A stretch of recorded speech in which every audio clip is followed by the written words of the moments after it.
Hello, and welcome to the 20th episode of Let's Learn Blades in the Dark. In this episode, we will discuss NPC and Faction Downtime.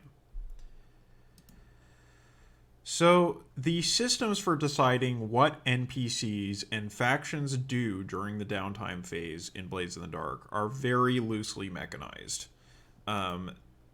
This is especially compared to games like Stars Without Number or An Echo Resounding, which have very complex and highly developed faction turns, which do something very similar to the kinds of downtime maneuvers or clock advancement that we are talking about in this section of discussing Blades in the Dark.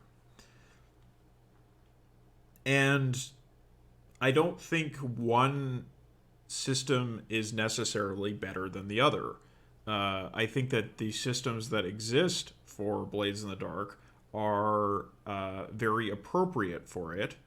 And this is only partially because there are so many factions in the Blades in the Dark setting, especially in Dosfall.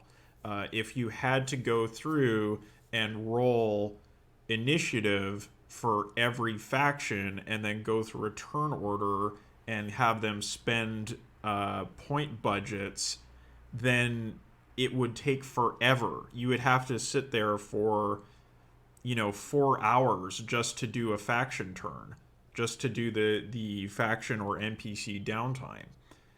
The system that actually exists in Blades in the Dark works very well with the number of factions that are in the game and allows you to just quickly make a few decisions and then move on. So the way it works, you advance project clocks and choose a downtime maneuver or two for each faction you're interested in at the moment. That's it. That's all there is to it.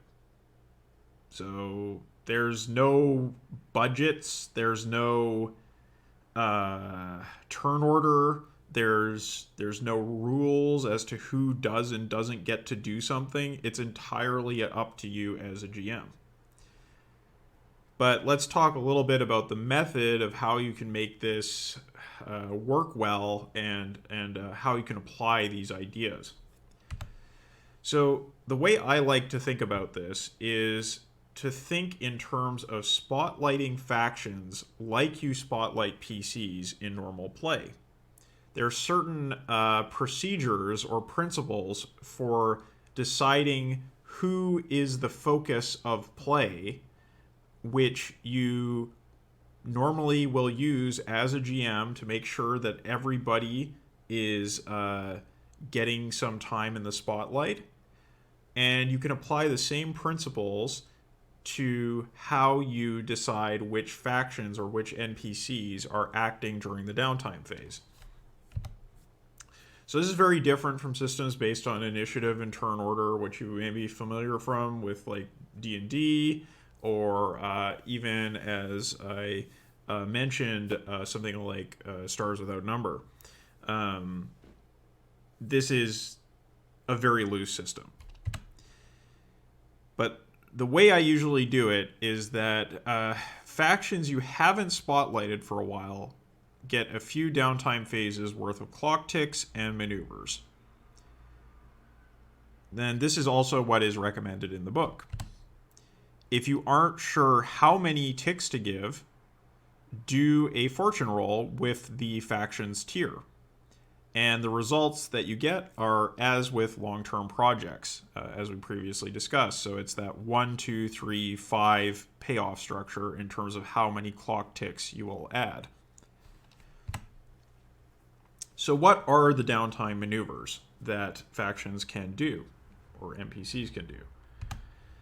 These are really left open to the GM. It could be anything you think is appropriate, but there are some examples in the book. These are seize a claim or increase hold, make an enemy vulnerable or reduce the hold of a vulnerable enemy. Gather information on the PCs. This may be opposed by a PC roll or on another subject. Achieve a short-term goal they're in a position to accomplish. So if it's sufficiently minor, they just do it. Or if you feel it's necessary, you can make them do a fortune roll if they're tier. to see if it works, right? They can acquire a new asset. You can determine the quality of the asset if you feel that's important by, again, making a fortune roll. You can call in a favor from another faction. You can employ political pressure or threats to force someone's hand. So this is, something that moves the shadows, that moves the meta plot in ways that the PCs may or may not directly become aware of.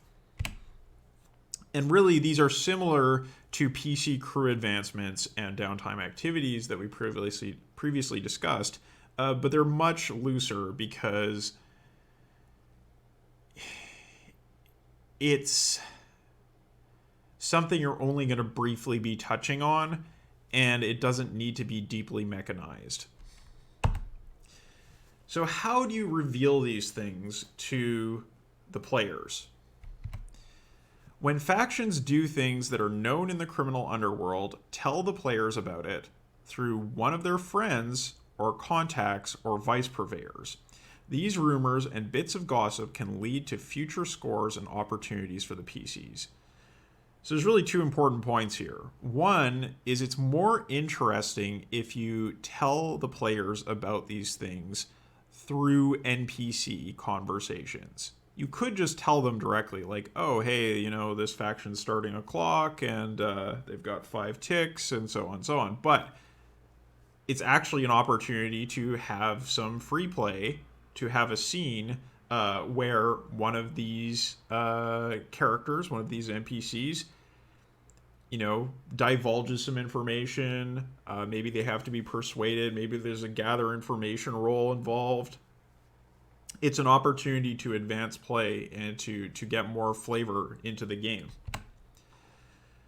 One thing to note is that you shouldn't be too subtle when you hand over this information. In my experience as a GM, I find that being overly subtle with information that is in the background means that information often gets missed by the players. So if you're going to give up the information, give up the information. Don't, beat around the bush. And finally, why do we do this? Why do we have these factions doing things in the background? It's because seizing opportunities in a shifting landscape makes for a dynamic and fun game. It makes the world feel more real. It has more presence. And the fact that it is a dynamic means that the players feel as though they have to be aware of their surroundings, and what they do is reflected in the world and comes back to them in the form of consequences and faction and NPC maneuvers.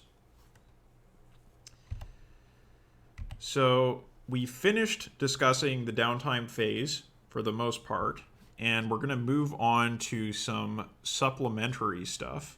And the first episode of that supplementary information will be rituals, and I will see you then.